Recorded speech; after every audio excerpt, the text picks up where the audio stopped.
નમસ્કાર ખેડૂત મિત્રો, હું છું કલ્પેશ તાવિયા અને તમે જોઈ રહ્યા છો ખેડૂત કૃષિ મોલ યુટ્યુબ ચેનલ ઉપર ખેતીની વાતો. મિત્રો, આજના વિડીયોની અંદર આપણે વાત કરવાના છીએ કે મગફળીના પાકની અંદર જે આ વૃદ્ધિ વધી ગઈ છે એ વૃદ્ધિ અટકાવવા માટે આપણે કેવા વૃદ્ધિ નિયંત્રકોનો આપણે ઉપયોગ કરવો જોઈએ કે જેનાથી આપણને સારું રિઝલ્ટ મળે. એના વિશે મિત્રો આજના વિડીયોની અંદર આપણે વાત કરવાના છીએ.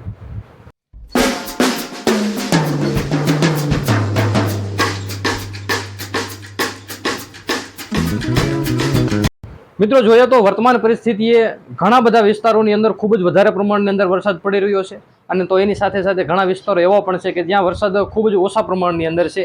અને આ બંને વિસ્તારોની અંદર કે જ્યાં વધારે વરસાદ થયો છે અને જ્યાં વરસાદ ઓછો થયો છે, બંને વિસ્તારોની અંદર અત્યારે મગફળીના પાકની અંદર જે મિત્રો અમુક પ્રશ્નો ઊભા થયા છે એના વિશે મિત્રો વિડીયોની અંદર આપણે વાત કરવાના છીએ.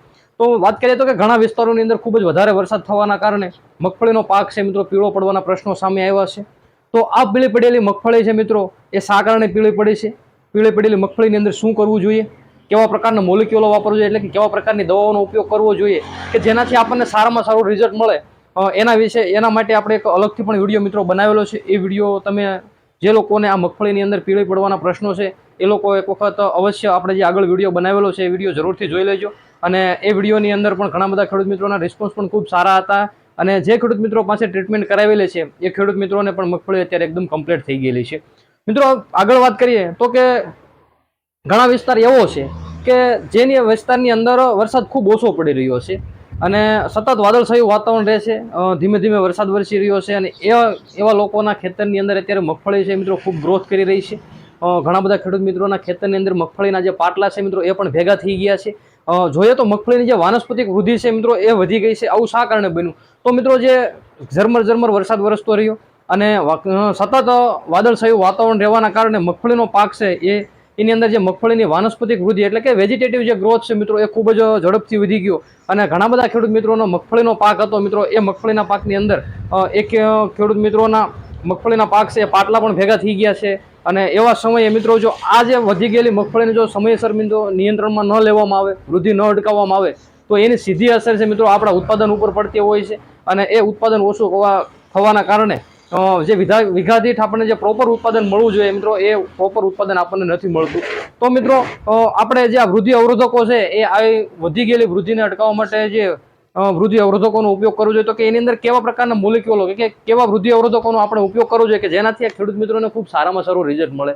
તો મિત્રો, હું તમને જે મોલિક્યુલો કે ટેકનિકલો જે નામ બતાવું છું તેનો ઉપયોગ આપણે આપણા મગફળીના પાકની અંદર કરવાનો છે કે જે લોકોની મગફળી જે અત્યારે છે ખૂબ જ ગ્રોથ કરી ગઈ છે, ખૂબ જ વૃદ્ધિ વિકાસ થઈ ગયો છે, એવા લોકોએ આ પોતાના મગફળીના પાકની અંદર મિત્રો હું તમને જે ટેકનિકલ બતાવું છું એનો ઉપયોગ તમારે કરવાનો છે. મિત્રો, તો આગળ વૃદ્ધિ અવરોધકોની વાત કરીએ તો કે એની અંદર પહેલા મોલિક્યુલની વાત કરીએ તો કે જેની અંદર મેપિક્વેટ ક્લોરાઇડ જે માર્કેટની અંદર મળે છે 5%, એ કેમિકલ ધરાવતી જે દવા છે મિત્રો એનો તમારે 15 લીટર પાણીની અંદર 25 ml દવા નાખી અને મિત્રો તમારા પાકની અંદર મગફળીના પાકની અંદર તમારે છંટકાવ કરવાનો છે. આ દવાનો છંટકાવથી જે મગફળીની અંદર જે વધ જે છે મિત્રો એ વધતી અટકી જશે અને સાથે સાથે જે સૂયા બેસવાની અંદર પણ મિત્રો વધારો થાય છે અને સારામાં સારું આપણને એની અંદર રિઝલ્ટ જે આ મળે છે. ફરી વખત ટેકનિકલનું નામ આપું છું કે મેપિક્વેટ ક્લોરાઇડ 5% જે મોલિક્યુલ આવે છે એનો તમારો ઉપયોગ કરવાનો છે. મિત્રો, આગળ બીજા મોલિક્યુલની વાત કરીએ તો જે માર્કેટની અંદર પેક્લોબુટાઝોલ કરીને જે આવે છે, પેક્લોબુટાઝોલ 40% કેમિકલ જે ધરાવતી દવા આવે છે મિત્રો એને 15 લીટર પાણીની અંદર 3 થી 4 ml આપી આપણે છંટકાવ કરવાનો છે.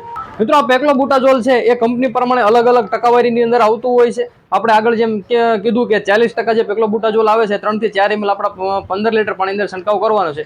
તો આ જે પેક્લોબુટાઝોલ છે મિત્રો 23% પણ આવે છે. એ 23% જો તમે ઉપયોગ કરવાના હોવ તો એ 5 ગ્રામ રેખે આપણા પાકની અંદર આપણે ઉપયોગ કરવાનો છે મગફળીના પાકની અંદર. મિત્રો, આ બંને પ્રકારના ટેકનિકલો જે છે એનો ઉપયોગ કરી એટલે વનસ્પતિની જે આપણે જે મગફળીની જે વાનસ્પતિક વૃદ્ધિ છે મિત્રો એને આપણે નિયંત્રણમાં લાવી શકીશું અને સૂયા બેસવાની પ્રક્રિયા છે મિત્રો એને આપણે વધારી શકીશું. મિત્રો, આગળ મેં તમને જે બે ટેકનિકલો બતાવ્યા કે જેની બે ટેકનિકલો બતાવ્યા તેમાંથી કોઈ પણ એક ટેકનિકલનો આપણે મગફળીના પાકની અંદર ઉપયોગ કરવાનો છે. જે ખેડૂત ભાઈઓની મગફળી જે છે એ 50 થી 60 દિવસની થઈ ગઈ છે અને એ લોકોની મગફળીની અંદર અત્યારે ખૂબ જ વૃદ્ધિ એ વધી રહી છે એટલે કે વાનસ્પતિક વેજીટેટિવ ગ્રોથ છે મિત્રો વધી રહ્યો છે. તો એ વૃદ્ધિને અટકાવવી છે તો મિત્રો આપણે આગળ જે ટેકનિકલો બતાવે મોલિક્યુલો બતાવે એ બંને મોલિક્યુલોમાંથી કોઈ પણ એક પ્રકારનું મોલિક્યુલ આપણે તમારા મગફળીના પાકની અંદર ઉપયોગ કરવાનો છે. અને આ જે મોલિક્યુલો છે ઘણા બધા ખેડૂત મિત્રો યુઝ પણ કરતા હોય છે, વાપરતા પણ હોય છે અને ખૂબ સારા રિઝલ્ટો પણ મળતા હોય છે. અને મિત્રો, મગફળીના જે ગ્રોથ છે અટકાવવા માટે સારામાં સારા ટેકનિકલો આપણે જે બતાવે સારામાં સારા ટેકનિકલો છે એનો ઉપયોગ જરૂરથી મિત્રો કરજો. મિત્રો આ દવાના છંટકાવ પછી આપણે વૃદ્ધિને અટકાવી દીધી અને પછી જે સૂયા બેસવાની પ્રક્રિયા છે મિત્રો એ ઝડપી બને અને સૂયા જે છે એ મિત્રો વધારો થાય અને એ વધારા થયા પછી મિત્રો આપણે કેવા પ્રકારનો છંટકાવ કરવો જોઈએ એની વાત કરીએ તો મિત્રો જે માર્કેટની અંદર વોટર સોલ્યુબલ ગ્રેડ આપણે જે 05234 આવે છે એનો આપણે ઉપયોગ કરવાનો છે, પરંતુ ખાસ એટલું ધ્યાન રાખજો ખેડૂત મિત્રો કે જે વોટર સોલ્યુબલ ગ્રેડ જે છે એ સારી કંપનીનો લેવાનો આગ્રહ રાખજો અને જે પંપની અંદર 70 થી 80 ગ્રામ રાખી અને આપણા પાકની અંદર મિત્રો છંટકાવ કરવાનો છે, જેનાથી પણ ખૂબ સારો ફાયદો થાય છે. ઘણા બધા ખેડૂત મિત્રો જે છે આ વોટર સોલ્યુબલ ગ્રેડની અંદર 05234 છે, 0050 છે, આવા ટેકનિકલોનો આવા જે વોટર સોલ્યુબલ ગ્રેડ છે મિત્રો એનો ઉપયોગ કરતા હોય છે અને ખૂબ સારું રિઝલ્ટ પણ મેળવતા હોય છે.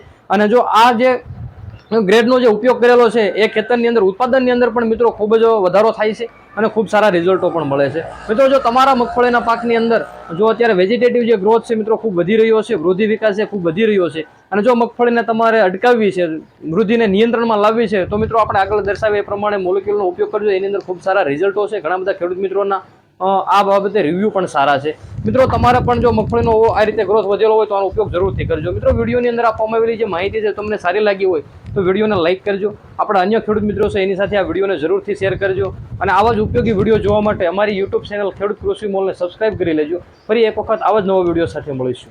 ધન્યવાદ.